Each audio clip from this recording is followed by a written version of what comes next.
کہ میں والدین کا فرما بردار ہوں، عمل کے ذریعے سے آپ نے بتانا ہے کہ میں صوم و صلاۃ کا پابند ہوں، عمل کے ذریعے سے بتانا ہے کہ میں محمد رسول اللہ صلی اللہ علیہ وسلم کا عاشق اور ان کا غلام ہوں۔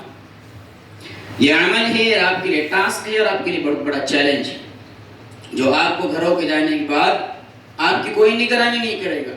وہ اساتذہ نہیں آئیں گے آپ کو سمجھانے کے لیے، وہ استاذ نہیں آئیں گے آپ کو اٹھانے کے لیے، وہاں پر کوئی بولنے والا نہیں ہوگا کہ مسواک کرو۔ لیکن اگر آپ ان تمام معاملات پر اگر عمل کرتے ہیں تو آپ واقعتاً طالب علم ہیں، اور آپ اگر ان پر معاملات کا اہتمام نہیں کرتے اور اپنے جو سیکھا ہے، جو علم حاصل کیا ہے، اس کے مطابق اگر آپ عمل نہیں کرتے ہیں تو آپ طالب علم نہیں ہیں۔ آپ پھر دکھاوا کرتے ہیں۔ کیا کرتے ہیں؟ آپ کے اندر اخلاص نہیں ہے، آپ دکھاوا کرتے ہیں کہ ہم بہت اچھے ہیں، ہم نماز پڑھتے ہیں، ہم مسواک کرتے ہیں۔ آپ استاذ کے کہنے کی وجہ سے کرتے ہیں، نہ کہ اللہ کے کہنے کی وجہ سے۔ اگر اللہ کے کہنے کی وجہ سے آپ کریں گے پھر آپ کو کہنے کی ضرورت نہیں ہوگی، پھر آپ کو فجر کے لیے جگانے کی بھی ضرورت نہیں ہوگی۔ آپ کو نہیں کہا جائے گا قرآن کی تلاوت کرو، آپ کو نہیں کہا جائے گا کہ ماں باپ کی خدمت کرو۔ تو عزیز طلبہ کرام، گزارش کرتا ہوں میں آپ سے کہ جو علم بھی آپ نے حاصل کیا ہے، یقیناً علم اللہ رب العزت کی بہت بڑی نعمت ہے۔ اللہ سب کو علم نہیں عطا کرتے۔ میں نے شروع میں قرآن پاک کی آیت تلاوت کی، اللہ نے ارشاد فرمایا قُلْ هَلْ يَسْتَوِي الَّذِينَ يَعْلَمُونَ وَالَّذِينَ لَا يَعْلَمُونَ، کہ جاننے والے اور نہ جاننے والے کبھی بھی برابر نہیں ہو سکتے۔ جس طریقے سے ایک اندھا شخص ہے اور ایک دیکھنے والا شخص ہے، یہ برابر ہو سکتے کبھی نہیں ہو سکتے۔ ایک بہرا شخص ہے اور ایک سننے والا شخص ہے، یہ دونوں برابر نہیں ہو سکتے۔ اسی طریقے سے ایک علم والا اور ایک جاہل، یہ کبھی بھی برابر نہیں ہو سکتے۔ آپ خدا را اپنے مقام کو پہچانیے، آپ کا کتنا بڑا مقام ہے۔ آپ وہ ہیں کہ نورانی مخلوق آپ کے پیروں کے نیچے اپنے پروں کو بچھاتی ہیں۔ فرشتے آپ کے پیروں کے نیچے اپنے پر بچھاتے ہیں۔ مخلوقات آپ کے لیے دعائیں مغفرت کرتی ہیں۔ سمندر کے جانور، چرندے، پرندے، درندے، سب آپ کے لیے دعائیں مغفرت کرتے ہیں۔ اتنا اونچا مقام آپ کا ہے، لیکن حقیقت تو یہ ہے کہ ہم نے اپنے مقام کو نہیں پہچانا۔ ہم بس رسمی طور پر پڑھ رہے ہیں، اور استاذوں نے کہا تو کرنا ہے، اساتذہ نے کہا تو لکھنا ہے، اساتذہ نے کہا تو پڑھنا ہے، اساتذہ نے کہا تو معمولات کرنے ہیں۔ ورنہ ہم یہ ساری چیزیں اگر اللہ کے لیے کرتے ہیں تو ہمیں پھر کہنے کی ضرورت نہیں پڑتی۔ پہلا کام اپنے علم پر عمل کرنا۔ بولو کیا ہے پہلا کام؟ جو بھی ہم نے سیکھا ہے گھر کو جا کر اس پر عمل کرنا ہے اور اس کو دوسروں کو سکھانا ہے۔ مثلا اپنے ابو کو سکھائے، اپنے امی کو سکھائے، اپنے دادی کو سکھائے، دادا کو سکھائے، اپنے چھوٹے چھوٹے بھائی بہن ہیں تو ان کو ہم سکھائیں۔ جو کچھ بھی مجھے آتا ہے میں وہ دوسروں کو سکھاؤں۔ ہر بچہ اس کی فکر کرے۔ کریں گے انشاءاللہ؟ کریں گے؟ سب نہیں بولتے جی۔ دوسرا کام، آپ گھروں پر جا رہے ہیں تو والدین کی خدمت۔ کیا کریں گے؟ والدین کی خدمت۔ والدین کی خدمت کریں گے تو کیا ہوگا؟ والدین کی خدمت کریں گے تو اللہ تعالیٰ آپ سے راضی ہو جائیں گے۔ ہم نے کیا پڑھا حدیث کے اندر؟ کیا پڑھا ہم نے حدیث کے اندر؟ ماں باپ کے اوپر کوئی حدیث سنا؟ الجنت تحت اقدام الامہات، ماں کے قدموں کے نیچے جنت ہے۔ الجنت تحت اقدام الامہات، جنت کہاں پر ہے؟ بولیے کہاں پر ہے؟ ماں کے قدموں کے نیچے ہیں۔ اس ماں کو ناراض کریں گے تو جنت میں جائیں گے؟ اس ماں کو ناراض کریں گے تو جنت میں جائیں گے؟ اور دوسری حدیث کیا پڑھیں؟ الوالد اوسط ابواب الجنہ، الوالد اوسط ابواب الجنہ، آپ جنت کے دروازوں میں سے بیچ کا دروازہ ہے، تو دروازے کو اگر توڑیں گے تو جنت میں کیسا جائیں گے؟ باپ کو ناراض کریں گے تو جنت میں کیسا جائیں گے؟ تو ماں باپ کی خدمت، ان کی اطاعت، یہ نہیں۔ اور والدین بھی سنیں، والدین بھی سنیں کہ آپ کی سب سے بڑی ذمہ داری یہ ہے کہ آپ اپنے بچوں کی نگرانی کریں۔ کیا کریں؟ نگرانی کریں. یہ نہیں کہ بچہ مدرسے سے آیا ہے اسے سونے دو، اسے فجر کے لیے مت جگاؤ. بچہ مدرسے سے آیا ہے اب اسے اپنی منمانی کرنے دو. بچہ مدرسے سے آیا ہے اس کو تھوڑا سا موبائل دیکھ لینے دو، اس کو وہاں موبائل دیکھنے نہیں ملتا. یا آپ ظلم کر رہے ہیں اپنے بچے کے اوپر. خوب سمجھ لیں بچوں پہ کیا کر رہے ہیں؟ ظلم کر رہے ہیں. بچوں کو موبائل کی کیا ضرورت ہے؟ بچوں کو کون سے کام کرنے ہیں موبائل سے؟ بچوں کو موبائل کی کیا ضرورت ہے؟ یہ لاڑ پیار تھوڑا بہت ہو تو اچھا ہوتا ہے، لیکن اگر یہ زیادہ ہو جائے تو یہ نقصان کرتا ہے. بچوں کو ہرگز موبائل نہ دیں. بچوں کو موبائل اگر آپ دیتے ہیں کسی ضرورت کی وجہ سے تو اس کی نگرانی کریں، اس کی نگرانی کریں. موبائل سے کیا ہوتا ہے؟ اس موبائل نے رشتہ داریوں کے اندر دوریاں پیدا کر دی، اس نے چھوٹے چھوٹے بچوں کے ذہنوں کو خراب کر دیا وغیرہ وغیرہ. وَإِثْمُهُمَا أَكْبَرُ مِن نَفْعِهِمَا. اس کے منافع مسلم ہیں لیکن اس کے ضرر کا بھی انکار نہیں کیا جا سکتا. موبائل کے فائدے تھوڑے ہیں، نقصان زیادہ ہیں، نقصان زیادہ ہے. تو موبائل سے بچوں کو بچائیں، اجتناب کریں، خود بھی پرہیز کریں اور بچوں کے ساتھ وقت گزاری کریں. ان کا جائزہ لیں کہ آپ جب گئے تھے تو آپ کو کیا آتا تھا، اب آپ مدرسے سے آئے ہیں آپ کو کتنا آتا ہے، آپ کو کیا کیا پڑھایا جاتا ہے، کون کون سی چیزیں آپ کو بتائی جاتی ہے. ان سے سیکھنے کی کوشش کریں. اور طلباء کو چاہیے کہ ہم نے جو سکھائے ماں باپ کو سکھائیں، ان کی خوب اطاعت کریں، خوب فرما برداری کریں، خوب ان کی خدمت کریں، پیر دبائے، سر دبائے اور ان کی خوب خدمت کریں. اور لڑکیاں ہیں تو ماں کا، امی کا کھانا پکانے میں، برتن دھونے میں، کپڑے دھونے میں ہم ہاتھ بٹائیں، ہے نا. اور والدین کی دعائیں لینے والے ہم بنیں. عزیز طلباء کرام، آپ کو آپ کی محنت وہاں تک نہیں پہنچا سکتی جہاں تک آپ کو ماں باپ کی دعا پہنچا سکتی ہے، جہاں تک آپ کو ماں باپ کی دعا پہنچا سکتی ہے. حضرت حارثہ بن نعمان رضی اللہ تعالیٰ عنہ صحابی رسول ہیں. حضور اکرم صلی اللہ علیہ وسلم جب معراج کی رات آسمان پہ گئے تو آپ نے دیکھا کہ جنت میں قرآن کے پڑھنے کی آواز آ رہی ہے. حضور اکرم صلی اللہ علیہ وسلم نے حضرت جبریل سے پوچھا کہ یہ کون ہے جو قرآن کی تلاوت کر رہا ہے؟ حضرت جبریل نے کہا کہ حارثہ بن نعمان ہے. کہا وہ تو زندہ ہے، مدینے میں ہے، ابھی انتقال تو نہیں کیا کہ اس کی آواز جو ہے تو جنت میں آ رہی ہے. تو جبریل نے کہا کہ یا رسول اللہ وہ اپنے والدین کے بڑے فرما بردار ہیں، وہ اپنی ماں کے بڑے فرما بردار ہیں، اتنے فرما بردار ہیں کہ جب بھی وہ قرآن کھول کے تلاوت کرتے ہیں تو ان کی جو تلاوت کی آواز ہے پوری جنت کو سنائی دیتی ہے. یہ حارثہ بن نعمان وہ ماں کے کیسے خدمت گزار تھے؟ وہ ماں کے لیے روٹی خود بناتے تھے، سالن خود بناتے تھے، پھر نوالے بنا بنا کے ماں کو کھلاتے تھے، پھر ماں کے سر میں تیل لگاتے، کنگھی کرتے، ان کی جوئیں نکالتے، اتنی خدمت کرتے تھے. اور پھر نوکر کی طرح ہاتھ باندھ کر کے کھڑے ہو کر کے پوچھتے تھے اماں جان میرے لیے کوئی حکم.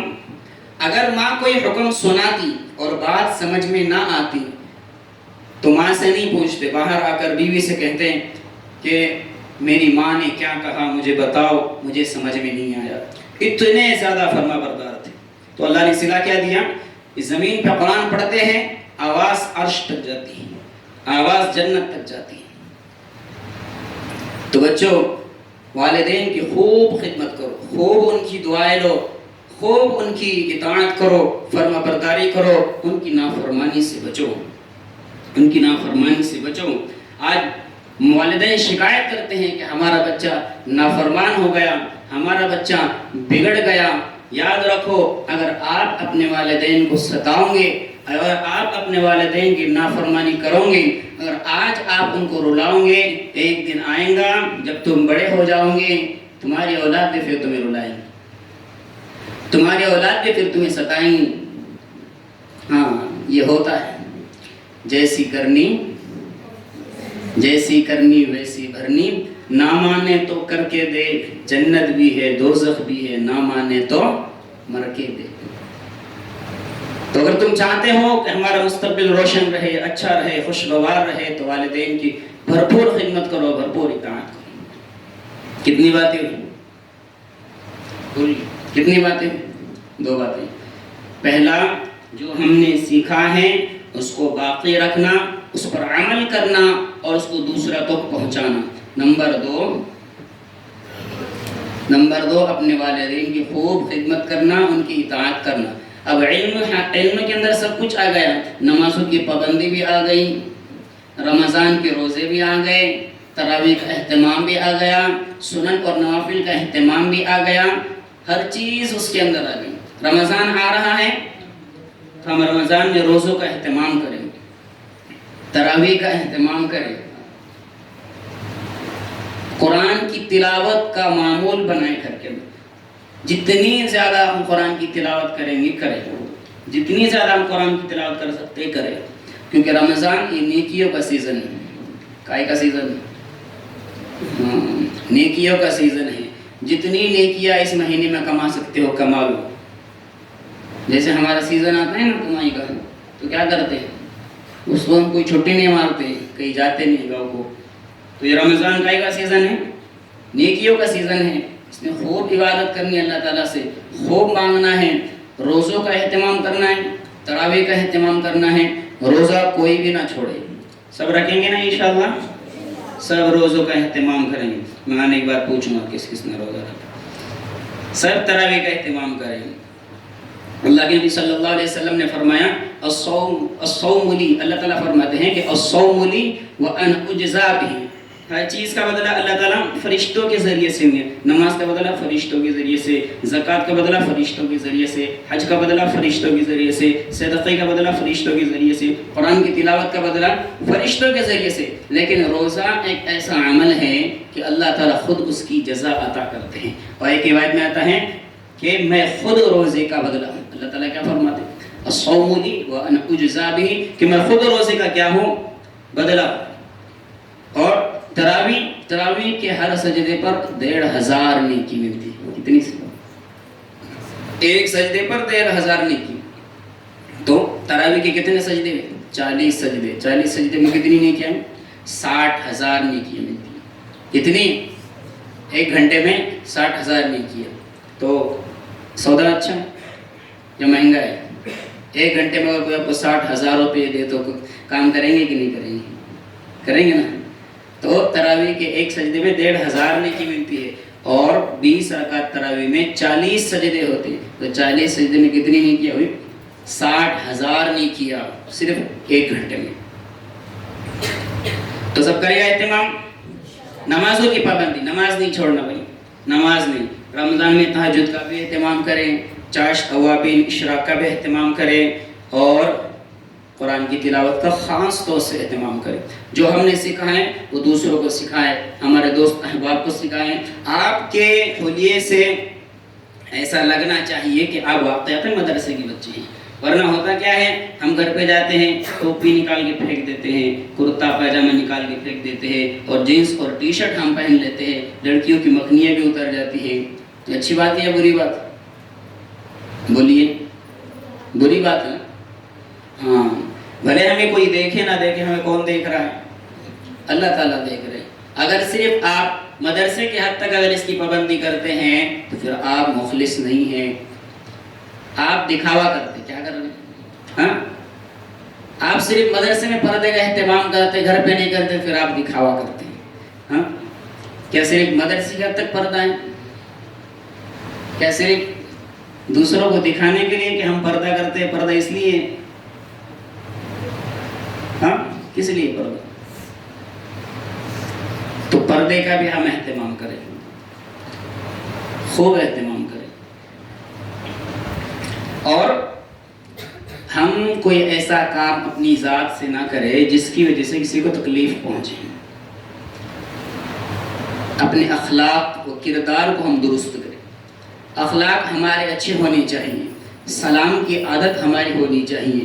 بڑا دکھے تو ہم سلام کریں، ہم عمر دکھے تو ہم سلام کریں، ہم سے چھوٹا بھی ہے تو ہم سلام کریں۔ اللہ کے نبی صلی اللہ علیہ وسلم کی عادت کیا تھی کہ حضور گلی سے گزرتے تو چھوٹے چھوٹے بچوں کو بھی سلام کیا کرتے تھے۔ کرتے نہیں کرتے؟ حضور چھوٹے چھوٹے بچوں کو بھی سلام کیا کرتے تھے۔ افشوا السلام بینکم، حضور نے فرمایا سلام کو عام کرو. جو سلام کرتا ہے وہ گھمنڈ سے بری ہے، جو سلام کی عادت ڈالتا ہے وہ تکبر سے بری ہے. جو سلام نہیں کر سکتا گویا کہ وہ تکبر کرنے والا ہے. تو سلام کو ہم خوب عام کریں، چھوٹے کو بھی سلام کریں، بڑے کو بھی سلام کریں، اپنے ہم عمروں کو بھی سلام کریں، بزرگوں کا خوب احترام کریں، ان کی خدمت کریں. اور گھروں کے اندر ایک نورانی ماحول ہم بنائیں. اگر ہمارے گھروں میں تعلیم نہیں ہوتی تو ہم خود کتاب لے کر کے بیٹھ جائیں، سب کو ایک ایک کر کے دعوت دیں، سب کو بلائیں گھروں کے اندر تعلیم کے لیے. 5 منٹ 10 منٹ سے ہم شروعات کریں. جن گھروں میں ہوتی ہے الحمدللہ، اور جن گھروں میں تعلیم نہیں ہوتی تو ہم کیا کریں، خود کتاب لے کر کے بیٹھ جائیں. آپ بیٹھیں گے، آپ کو دیکھ کر کے آپ کے بھائی بہن بھی بیٹھیں گے، آپ کو دیکھ کر آپ کے والدین بھی بیٹھیں گے. آپ نماز کی شروعات کریں گے، آپ کو دیکھ کر آپ کے بھائی بہن بھی نماز کی شروعات کریں گے، آپ کے امی اور ابا بھی نماز کی شروعات کریں گے. اگر آپ کے کسی کو کہنے سے اگر کوئی باعمل بنتا ہے تو اس کا ثواب بھی آپ کو ملے گا. آپ کے اگر کسی کو بتانے سے، کسی کو کچھ سکھانے سے اگر کوئی عمل کرنے والا بنتا ہے تو اس کا ثواب کس کو ملے گا؟ آپ کو ملے گا. تو کریں گے سب عمل انشاءاللہ. ہاں، ایک اور بات، گھروں پہ جانے کے بعد جو بھی چیزیں آپ کو سکھائی گئی ہیں آپ اپنی ساری کتابیں گھر پر لے کر جائیں. سب بچے دھیان سے سنو، آپ اپنی ساری کتابیں گھر پر لے کر جائیں اور کچھ وقت اپنا متعین کر لیں. مثلا مغرب بعد 1 گھنٹہ اور فجر بعد 1 گھنٹہ. تو ساری کتابوں کا ہم کیا کریں، ہم وقتہ پڑھیں، روز تھوڑا تھوڑا، روز 3 صفحے 4 صفحے روزانہ لکھنے کی بھی ہم مشق کرتے رہیں. اس سے ہوگا کیا کہ جو بھی اسباق ہم نے پڑھے ہیں وہ ہم بھولیں گے نہیں، اور آنے کے بعد پھر آپ کو اگلی کلاس میں داخلہ دیا جائے. ورنہ ہوتا کیا ہے، ہم گھر پہ جاتے ہیں سب نسیہ منسیہ ہو جاتا ہے، ہم سب بھول جاتے ہیں، ہم پورے خالی ہو کر کے آتے ہیں. پھر ہم، اگر آپ ایسا کریں گے تو ہم آپ کو واپس پچھلی کلاس میں بٹھائیں گے. بات سمجھ میں؟ اگر آپ بھول کر آئیں گے تو پھر سے اول کلاس میں بٹھائیں گے اور پھر سے آپ کا نورانی قاعدے سے شروع کریں گے. اور اگر آپ یاد کر کے آتے ہیں اچھے سے، آنے کے بعد میں ایک بار اور امتحان لوں گا. اگر آپ اچھے سے پڑھ پاتے ہیں تو پھر آپ کو اگلی کلاس میں دوں گا. کون کون پڑھے گا؟ یہ ہاتھ نہیں اٹھا رہے، دیکھو آدھا ہی ہاتھ اٹھا رہے. ہاں، آنے کی بات ٹھیک ہے نا، آدمی چلو. تو سب عمل کریں گے انشاءاللہ. کون کون عمل کریں گے؟ اللہ تعالی ہم سب کو کہیں سنی باتوں پر بھرپور عمل کرنے کی توفیق عطا فرمائیں. آمین. وآخر دعوانا ان الحمدللہ رب العالمین. آپ کو ایک نماز کا ایک چارٹ دیا جائے گا، ایک پرنٹ دی جائیں گے جس کے اندر پانچوں نمازوں کی ترتیب لکھی ہوئی ہے. تو آپ نے کرنا کیا ہے، جو نماز آپ نے پڑھی ہے ایمانداری کے ساتھ، اللہ کو حاضر ناظر جانتے ہوئے جو نماز آپ نے پڑھی ہے اس کے سامنے ٹک لگانا ہے. جو نماز آپ نے نہیں پڑھی اس سامنے غلط کا نشان لگانا ہے. تو آپ کو پرنٹ ابھی دی جائے گی، ایمانداری سے بھرنا ہے.